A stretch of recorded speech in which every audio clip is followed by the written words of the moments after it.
আসসালামু আলাইকুম ভিউয়ার্স, আশা করি সবাই অনেক ভালো আছেন। আজকে আপনাদেরকে তৈরি করে দেখাবো বেকারি স্টাইলে মুচমুচে নিমকি। এই নিমকিটা একবার বানিয়ে 10 থেকে 15 দিনের মতো সংরক্ষণ করে রাখতে পারবেন। চলুন তাহলে দেখে নেওয়া যাক কিভাবে এই নিমকিটা বানাতে হয়। প্রথমেই আমি এখানে 1 কাপ পরিমাণ ময়দা নিয়ে নিচ্ছি। আপনারা ময়দার পরিবর্তে চাইলে আটা দিয়েও এই নিমকিটা বানিয়ে নিতে পারবেন। লবণ দিয়ে দিব স্বাদ মতো। এরপরে দিয়ে দিচ্ছি কালো জিরা 1 চা চামচ। কালো জিরার পরিমাণটা কিন্তু অল্প দিতে হবে, বেশি দিলে কিন্তু তেতো হয়ে যেতে পারে। এবার সবকিছু ভালো মতো মিশিয়ে নিচ্ছি। ময়দার সাথে কিন্তু প্রথমেই এই কালো জিরা আর লবণটা মিশিয়ে এরপরে আমি তেল দিব।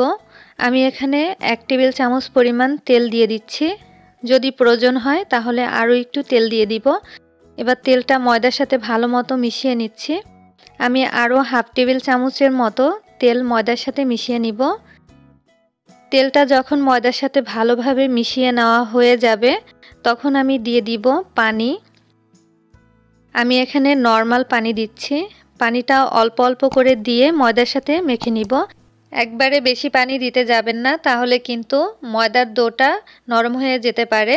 তাই অল্প অল্প পানি দিয়ে এই ময়দার ডোটা ভালো মতো মেখে নিতে হবে।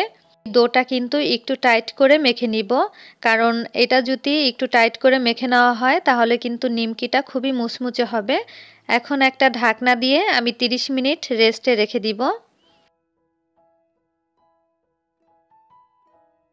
ফিরে এলাম 30 মিনিট পরে।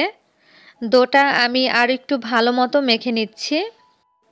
ডোটা ভালো মতো মেখে নেওয়া হয়ে গেছে। এখন আমি লিচি কেটে নিচ্ছি, আর এই লিচিগুলো দিয়েই আমি আজকে নিমকি তৈরি করে নিব। এখান থেকে একটা লিচি দিয়ে আমি রুটি বানিয়ে আপনাদেরকে দেখিয়ে দিচ্ছি, আর বাকি সবগুলো ঢাকনা দিয়ে ঢেকে একটা সাইডে রেখে দিব। এখন আমি রুটিটা বানিয়ে নিচ্ছি। আর রুটি বানানোর সময় কোনো রকমের ময়দা অথবা তেল দেওয়া যাবে না।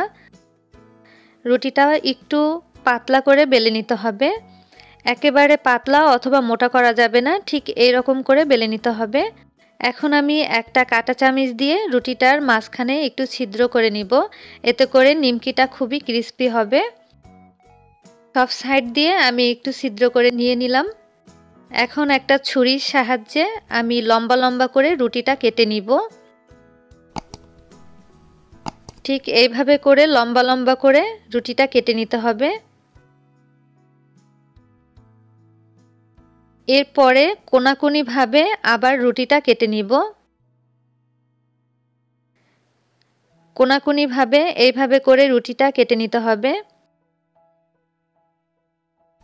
ঠিক এইভাবে করে নিমকিগুলো বানিয়ে নিব। এরপর পরিমাণ মতো তেল গরম করে নিমকিগুলো দিয়ে দিচ্ছি।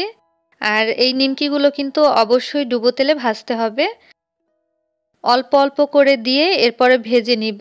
একসাথে বেশি নিমকি দিতে যাবেন না, তাহলে কিন্তু ভাজাটা পারফেক্ট হবে না।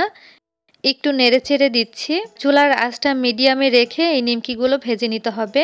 এই নিমকিটা ভাজতে কিন্তু বেশি একটা সময় লাগে না। দেখুন নিমকিটার কালারটা কিন্তু চেঞ্জ হয়ে গেছে, আর নিমকিগুলো ভাজা হয়ে গেছে। এখন আমি তেল থেকে তুলে নিচ্ছি। তেলটা খুব ভালো মতো ঝরিয়ে নিব। সবগুলো নিমকি আমি ভেজে নিয়েছি, আর এই নিমকিটা খেতে কিন্তু খুবই ক্রিস্পি হয়। আপনারা একবার হলেও বাসায় ট্রাই করে দেখতে পারেন। আর এছাড়াও আপনারা এই নিমকিটা একবার বানিয়ে 10 থেকে 15 দিনের মতো সংরক্ষণ করে রাখতে পারবেন।